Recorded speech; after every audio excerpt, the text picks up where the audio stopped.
En el año 70, las tropas romanas que invadieron Jerusalén destruyeron el templo. Este hecho tiene una gran importancia. Jesús había hablado de la destrucción de la ciudad y de su templo 40 años antes. Para Israel, la ciudad de Jerusalén y el templo lo eran todo, y no solo en el aspecto religioso sino también en el social y el económico. Su destrucción significó la destrucción de toda la nación. El centro del culto de la nación judía lo constituía principalmente el templo. El templo primitivo fue construido por Salomón y destruido por Nabucodonosor en 588, y reconstruido por Zorobabel, a la vuelta del cautiverio de Babilonia, en el mismo sitio del anterior. Este segundo templo fue el que agrandó y embelleció Herodes.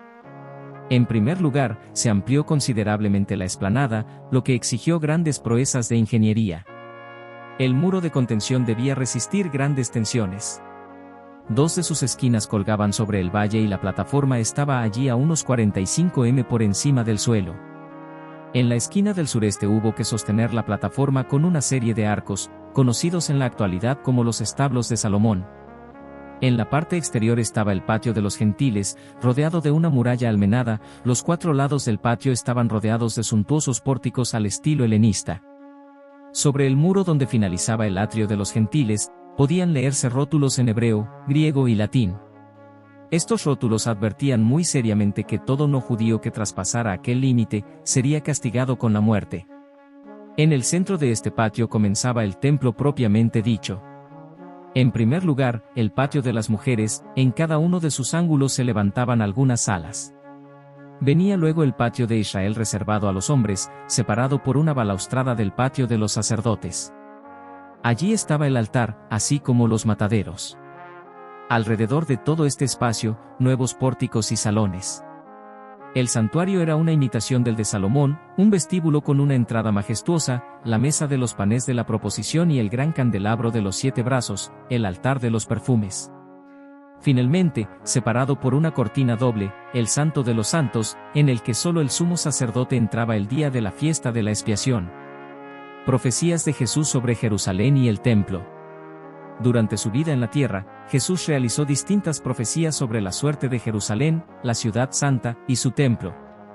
Cuando veáis a Jerusalén cercada por ejércitos, sabed entonces que se acerca su desolación.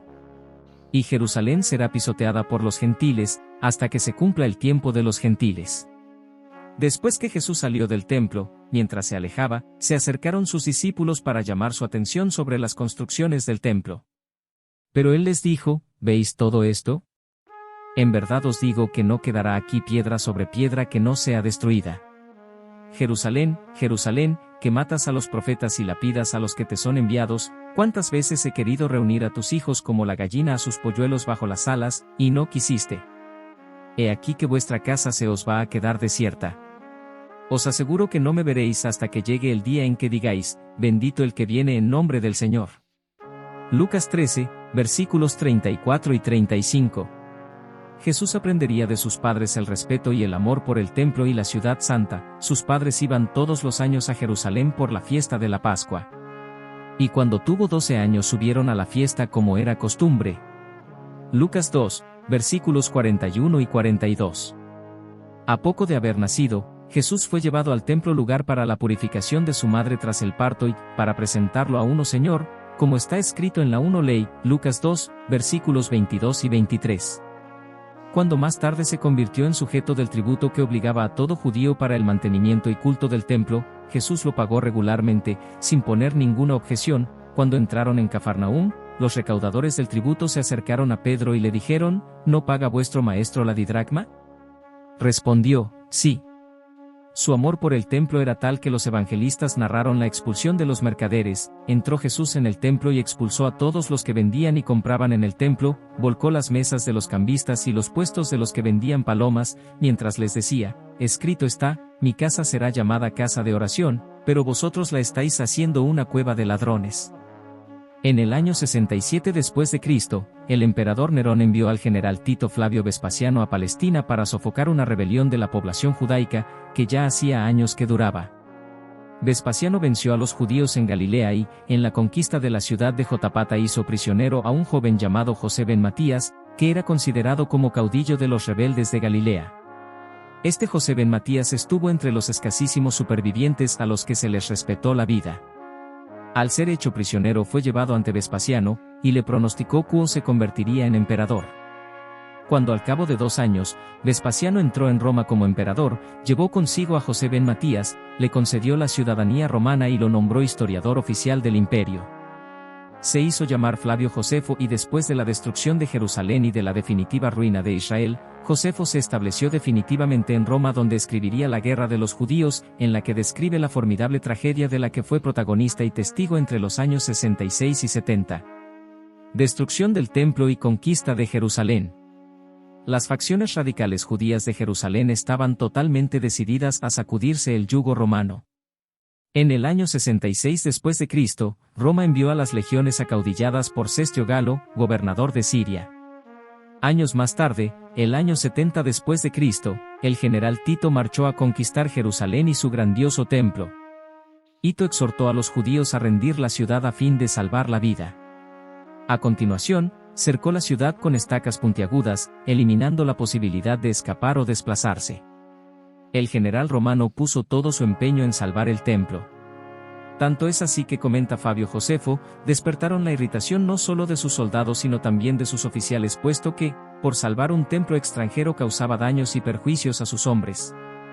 Finalmente Tito se decidió lanzar un ataque contra la parte exterior del templo y ordenó incendiar las puertas exteriores de los atrios, y entonces, según narra Flavio Josefo, se propagó rápidamente el fuego a la madera, envolviendo a los pórticos en un mar de llamas.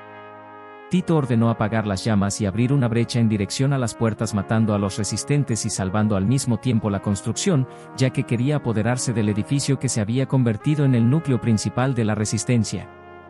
Tito decidió que si los judíos tomaban posiciones en el templo para continuar la resistencia, habría que emplearse a fondo contra las cosas en vez de contra los hombres, pero en ningún caso habría que entregar a las llamas aquella magnífica construcción. El 16 de agosto del año 70, Tito se retiró a la Torre Antonia, decidido a desencadenar al amanecer un asalto con todos sus efectivos para apoderarse de todas las partes del templo. Cuando Tito se retiró, los rebeldes, tras una breve pausa, se arrojaron nuevamente contra los romanos y hubo una encarnizada lucha entre los defensores del santuario que intentaban apagar el fuego en la explanada interior. Aquellos, los legionarios, tras haber puesto en fuga a los judíos, los persiguieron hasta el interior del templo, y entonces un soldado, sin aguardar órdenes y sin demostrar temor alguno en cometer tan terrible acción, echó mano de una antorcha y, secundado por uno de sus compañeros, la arrojó a través de una ventana dorada que daba a las estancias próximas al santuario en la parte norte. Alguien corrió a avisar a Tito, que se había retirado a su tienda para descansar un poco. Puesto en pie, fue tal y como se encontraba hacia el templo para intentar dominar el incendio. Lo siguieron todos sus generales, y a estos le siguieron muy alteradas las legiones, formándose un gran griterío y confusión, como era inevitable en el avance desordenado de fuerzas tan numerosas. Ya con su voz, ya con la mano, César dio orden a los combatientes de apagar el fuego, pero ellos no oían sus palabras, ensordecidos por un griterío cada vez mayor, ni prestaron atención a las señales que les hacía con la mano, enardecidos como estaban en la lucha o arrastrados por el frenesí. Para detener el ímpetu de los legionarios no sirvieron ni requerimientos ni las amenazas, pues todos se dejaron llevar por la furia. De repente, uno de los que habían entrado en el templo, cuando ya César había salido para intentar detener a los soldados, lanzó en la oscuridad una antorcha contra los goznes de la puerta, la del Sancta Sanctorum. Tras la inmediata extensión del fuego hacia el interior, César y sus generales se retiraron y ya nadie impidió a los soldados que estaban fuera propagar el incendio.